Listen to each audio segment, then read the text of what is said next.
Hi everyone, so as Dr. Kim already said, my name is Marissa, and today I'm going to be talking to you about why we love social networking so much. So if this picture looks familiar to you, you're not alone. Many of us check our phones first thing in the morning after waking up, throughout our classes too, and then when we sit back home and sit down with the intention of doing work, somehow we end up on Facebook again, even if we don't realize it. This leads us to ask the question, why do we do this? So 18 million other Canadians also do the same. 18 million Canadians use social networking, and 40% of these people check Facebook more than once per day. And that's only one social networking site. There's also Pinterest, Instagram, Twitter, and so many others depending where on the globe you live. This leads us to really ask, why are we hiding behind our computer or TV screens instead of actually just talking to the people we want to connect with? In order to answer this question, we have to understand the fact that humans are social creatures. We naturally orient towards other people, and doing so helps us thrive. In fact, there is evidence that our evolutionary processes have actually favored the development of complex social behaviors.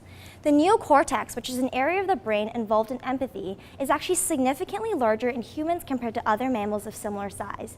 This shows us that we are literally biologically hardwired to be building connections with other people, and in doing so, we live healthier, happier, and longer lives. However, every single time you're talking to someone, for example, I'm speaking to you, it may feel effortless, but it's actually not. Your brain has to work very hard to make it happen. You're interpreting the eye contact, the facial expressions, the tone of voice, the gestures, and the body language in order to make an inference about what you should say or do next in return.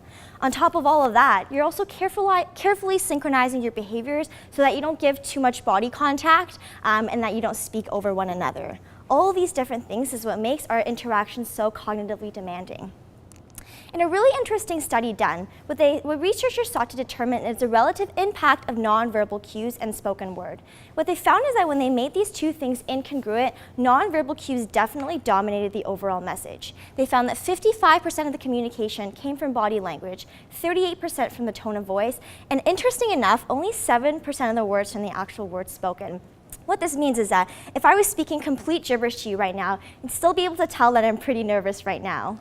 In comparison, when we use social networking, we have no nonverbal cues to play off of. All we have is written text along with some emoticons and perhaps the occasional use of punctuation. And in this way, it seems that we can reap all the benefits of social interactions while requiring little to no cognitive or emotional effort. That's what makes it so appealing. On top of all that, social networking is also a breeding ground for positive reinforcements. Every single time we use social networking, we're rewarded by comments, likes, shares, retweets, and this all makes us feel really fuzzy inside and more importantly, socially connected and popular. In doing so, we are more likely to continue using these sites in the future.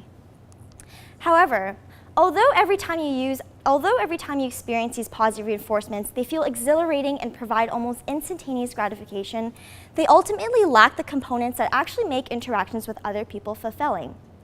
One of the key aspects of building a relationship with someone is the nature of shared experience. Whether you're dancing at a Motown, or sharing a laugh, or even watching the same person giving a TED talk, it's a synchronicity of that behavior which makes it so fulfilling. On an even deeper level, there's a physiological aspect to relationships that social networking can't replace, and that's touch. Physical touch triggers a cascade of different endorphins that help us build relationships with other people. However, when we choose to hide behind our computer screens instead of actually speaking to the people we want to connect with, there are some serious consequences that do occur. Time spent on social networking actually positively correlates with depression and also predicts increased loneliness in the future. The time spent on Facebook also relates to higher anxiety and lower self-esteem. If we think back to our own lives, most people only choose to post the most attractive pictures of themselves and share the most amazing aspects of their lives, and that leads us to see an incomplete picture and makes us think that everyone else is better than us. On a UK social media survey, what they found is that 53% of users stated that since they started using these sites, they actually felt less confident about themselves and that it had worsened their lives in some ways. Despite this, all 53% of users stated that they continued to use it regardless. So on top of that, personality traits also come into play. Individuals who are extroverted with high self-esteem experience less negative emotion when dealing with problems, so they're less likely to alleviate these emotions through social networking. However, individuals who are introverted with lower self-esteem are more likely to actually withdraw from social interactions and hide behind social networking instead. What this means is that the individuals who have more negative patterns of thinking are the ones most likely to be negatively impacted by the uses of social networking. This in turn creates a feedback loop that makes things worse over time. So, despite of all this, social networking is not really going anywhere, especially as the use of technology continues to increase around the globe. Something else that's also increasing is the prevalence of mental illnesses. If we consider the comorbidity of these mental illnesses with the use of social networking, we have to ask ourselves, how much is it actually impacting our society without us even realizing it?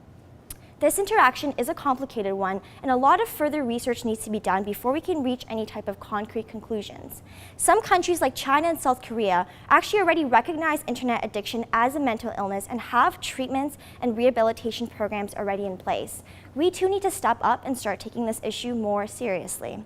So, next time you hang out with your friends, put away your phone and enjoy their company instead. I guarantee you that your 500 Facebook friends will live even if they don't get a status update from you in the next hour or so. Life is far too short to be spent staring at a screen. Thank you everyone for listening.